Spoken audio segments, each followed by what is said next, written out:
요즘 날씨도 정말 건조하고 또 기후변화 때문에 주변에서 화재 사고 많이 나고 있잖아요. 맞아요. 건조한 봄철엔 특히나 산불이 많이 발생하죠. 작은 불씨가 대형 산불로 번지는 경우도 많잖아요. 그러면서 이 재난에 대한 사람들의 인식도 많이 변화하고 있는 것 같습니다. 그래서 오늘은요, 우리나라 이 국민들의 안전과 또 재난 예방을 위해서 열심히 공부하는 학생들을 만나러 왔거든요. 그 학생들 저와 함께 만나러 가보시죠. 가시죠. 와, 20년 만에 캠퍼스라니. 국민의 안전과 재난 예방을 위해서 공부한다고요? 와, 그런 멋진 학생들이 있다면 당연히 궁금하죠. 그들은 바로 화재를 진압하거나 예방하는 모든 것을 배우는 소방공학과 학생들인데요. 지금 바로 소개합니다.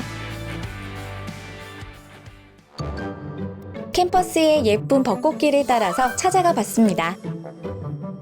여기에 그 열정적인 학생들이요, 또 수업을 하고 있대요. 강의실인가 봐요. 오랜만에 학교 오니까 저 막 학생으로 돌아간 것 같고 설레고 막 그러는데 아니, 가는 날이 장날이라더니 설마 휴강인가요? 다 어디 가는 거예요? 잠깐만요. 다 나가네. 아니, 여기서 수업을 한다고 해서 제가 찾아왔는데 다들 어디 가는 거예요? 수업 아니에요? 밖에서 수업해요. 밖에서 수업을 한다고요? 네, 가는 날이 장날 맞네요. 이 학과를 제대로 알 수 있는 실습 시간. 강의실 밖에서 소방차를 활용해 수업하는 날인데요. 화재 진압 장비와 인명구조 장비가 탑재된 긴급 자동차. 구조의 최선봉이 바로 이 소방차잖아요. 아니, 학교에 소방차가 있네요? 강원소방본부로부터 기증을 받아가지고 우리 학생들의 현장 능력이라든지 이런 것들을 배양하기 위해서 지금 활용되고 있는 기자재입니다. 소방 분야의 전문 인력 양성을 목표로 지난 2019년에 신설된 학과. 최근 많이 발생하는 각종 재난, 재해로 인해 안전에 대한 중요성이 더욱 커지는 상황에서 꼭 필요하고 중요한 인재들이 여기 모여 있었네요.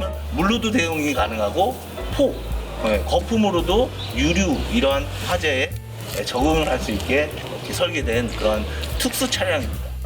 현재 소방학과에는 106명의 학생들이 열심히 꿈을 키우고 있는데 이 중 여학생도 20명이나 된다고 하네요.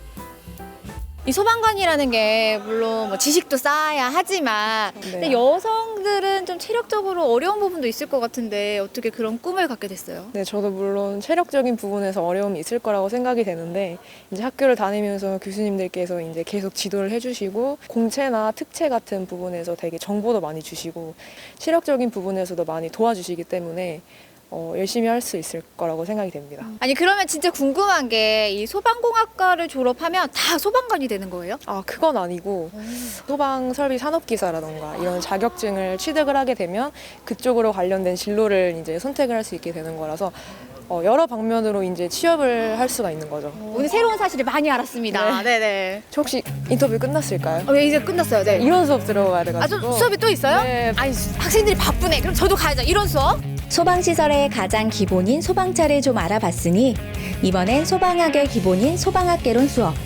오늘은 초기 진화에 절대적인 효과가 있는 설비 스프링클러에 대해서 배워볼 텐데요. 화재는 있어야 돼요, 없어야 돼요?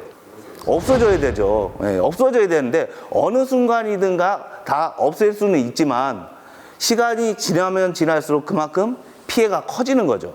그래서 화재는 절대적으로 어느 때 없애야 된다?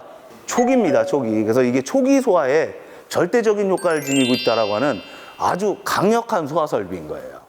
소방학과는 소방관서와 협약해서 119 청년단이라는 봉사단 활동도 하고 있는데요. 소외계층 주거 환경 정비, 자연재해 지원 등의 활동을 통해서 인성교육에도 힘쓰고 있고 여러 차례 표창장을 받기도 했다네요. 제가 듣기로는 이 소방공학과 졸업생들에게 주어지는 또 특전이 있다면서요. 일단은 소방학과를 졸업하게 되면은 소방 관련법에 의해서 소방 기술 인정 자격이라고 하는 소방 기술자가 될 수 있는 자격이 부여가 됩니다. 또 다른 특성으로는 소방학과를 졸업한 학생들만이 응시할 수 있는 소방공무원 임용시험에 지원을 할 수가 있습니다. 아무래도 취업에 좀 유리하게 적용할 수 있는 부분들이 있어서 네. 그래서 인기가 더 많았나 봐요. 안전은 넓은 의미에서 복지라고 볼 수가 있습니다. 그래서 복지를 높인다라고 하는 측면에서 지금 소방이라는 분야가 좀 인기가 있는 것 같습니다. 졸업 후 소방공무원 특채 지원이 가능하다고 하니까 더 인기가 높은 것 같은데요. 자, 오늘 특별한 손님이 방문해 주었습니다. 바로 후배들을 위해 찾아와준 소방공무원 선배님들인데요. 안녕하세요. 안녕하세요. 현장에서의 경험에 대해서 생생하게 전해 듣는 자리가 마련됐습니다. 또한 진로에 대해 도움을 받고 전략을 공유하는 시간인데요. 업체분들을 상대해야 되다 보니까 제가 관련된 지식이 업체분들보다는 사실 부족할 수밖에 없거든요. 현장 경험이 없기 때문에. 소방시설의 작동 원리 같은 경우도 사실 직접 설계하시고 공사를 하시는 분들이 더 잘 알지, 저는 법을 다루는 사람이기 때문에. 기본적인 이론을 책으로 배웠다면 이번엔 현장 경험을 들으며 실전에서의 상황에 대한 노하우를 배우는데요. 혹시 소방공무원이 되고 싶다거나 관심 있으신 분 계시면 한번 손 한번 들어보실 수 있으실까요? 굉장히 많네요. 멋진 선배님 두 분이십니다. 아니 오늘 후배들을 만나보셨잖아요. 어떠셨어요? 제가 예전에 공부했던 강의실에서 후배님들을 보니까 옛날 생각도 나고, 그리고 많은 후배님들이 저랑 같은 길을 걸었으면 좋겠다는 바람도 좀 들고요.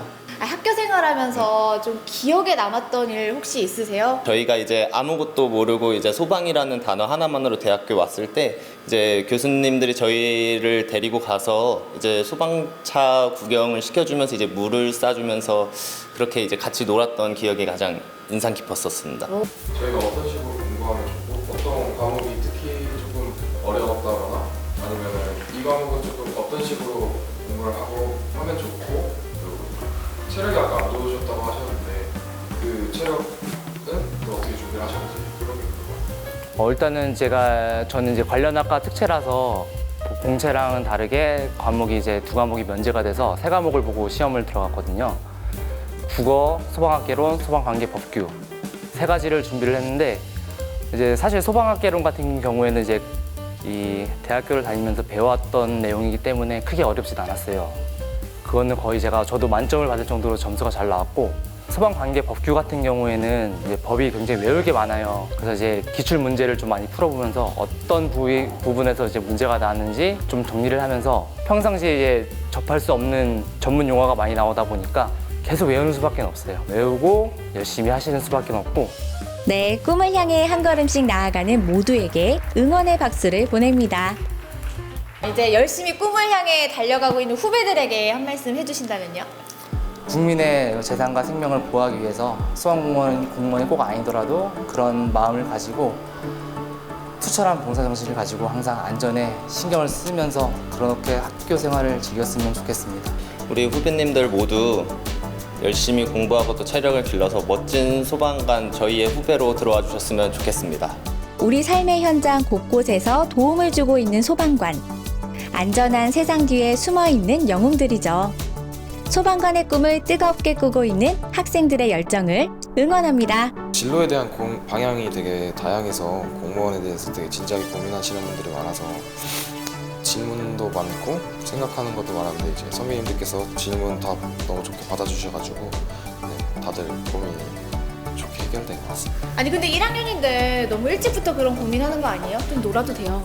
생각은 계속 하고 고민은 하고 그러면서 또 놀고 또 놀고 또 할 건 해야죠. 멋진 친구야.